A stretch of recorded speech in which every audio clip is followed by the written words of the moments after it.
Let's move on, though, back to the Washington Post, which has infuriated its loyal base of radical lefty readers by failing to endorse Kamala Harris.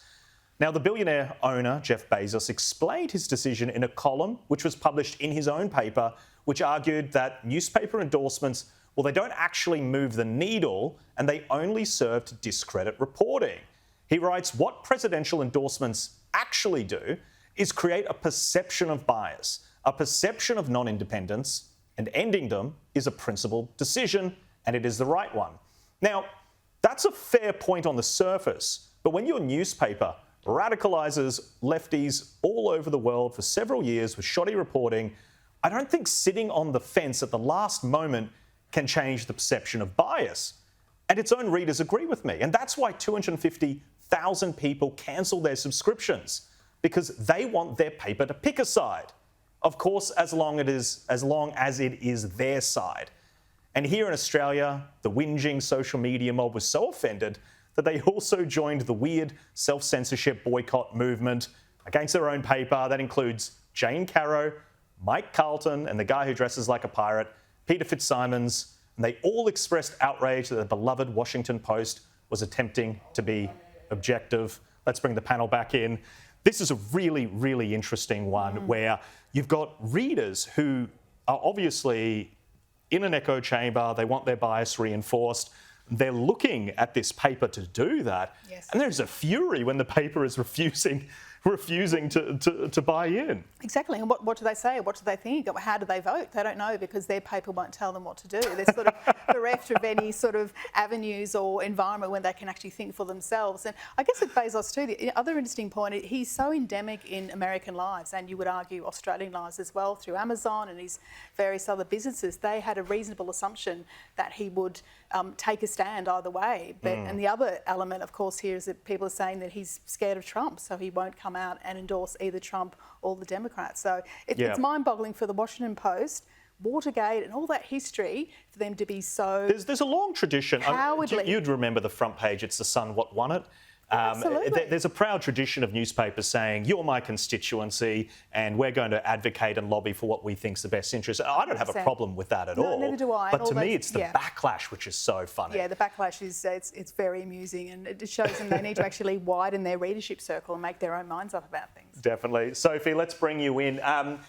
Jeff Bezos, his explanation about endorsements creating a perception of bias, do you buy that as an excuse? Some criticism against Bezos is, well, he's scared of Trump. If he comes out against him, he's worried that there may be some penalty down the line. What's your reading of the situation?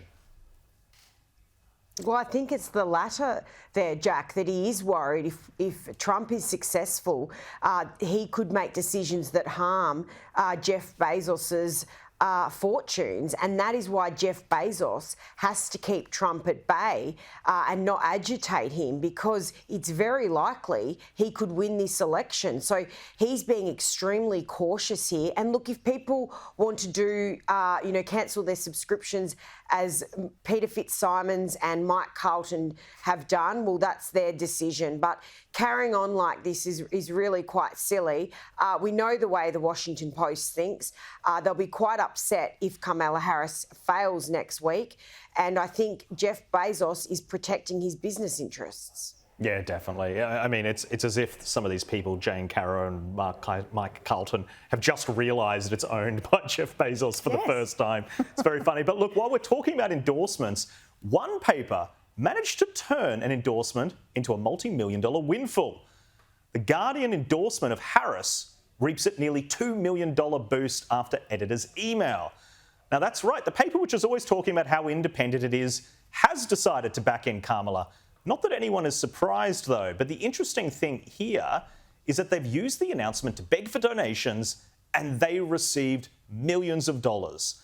They have effectively monetised the endorsement stunt. And they even used the Washington Post's endorsement scandal as a reason to back in the Guardian.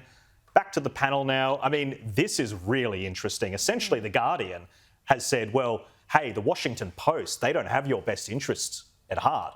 We do. The Guardian will stand up and we will barrack for a Kamala presidency. Right.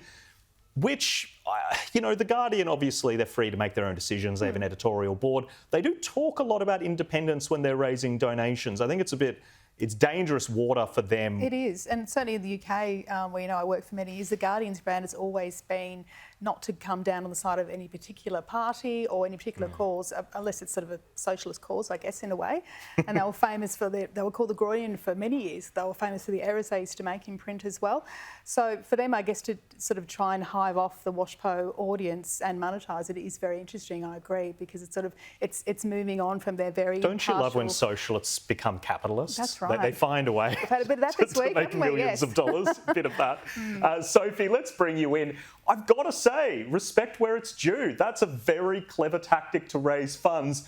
I think it does show how partisan, and the fact that they do have a very, very vocal echo chamber of an audience willing to give them millions of dollars because they see it as helping their political candidate, their side of politics. I think that's dangerous. What do you think about it? Well, they're free to do what they want, really, Jack. We know that The Guardian is left-leaning. Anyone who thinks it's not is living on another planet. But they're always pleading on their website for donations, always pushing that they are independent and don't, take any team. Look, this is a decision they've made because they obviously need to make money. I'm not going to knock them for that, but they've obviously seized on this moment.